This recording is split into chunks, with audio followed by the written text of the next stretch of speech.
ఐశ్వర్యం దేని వల్ల నిలబడుతుంది అంటే మీరు అగ్నిహోత్రాన్ని ఎంత పవిత్రంగా చూస్తారో ఆ పవిత్రతని బట్టి మీ ఇంట్లో ఐశ్వర్యం నిలబడుతుంది.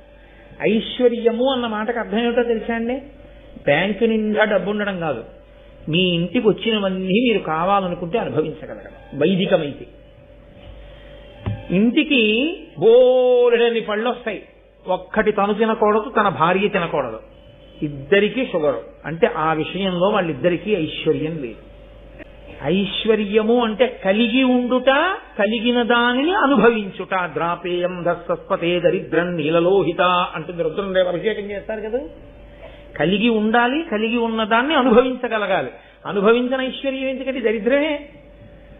అన్నీ ఉన్నాయి, ఏది తినకూడదు, ఒంట్లో గొట్టం పెట్టి ఎక్కించారు. ఏమిటా ఐశ్వర్యం? ఏమైనా ఉందా? ఈయన్ని చూడడానికి వచ్చిన వాళ్ళందరూ తింటున్నారు ఇంట్లో చక్కగా అన్ని చేయించుకో.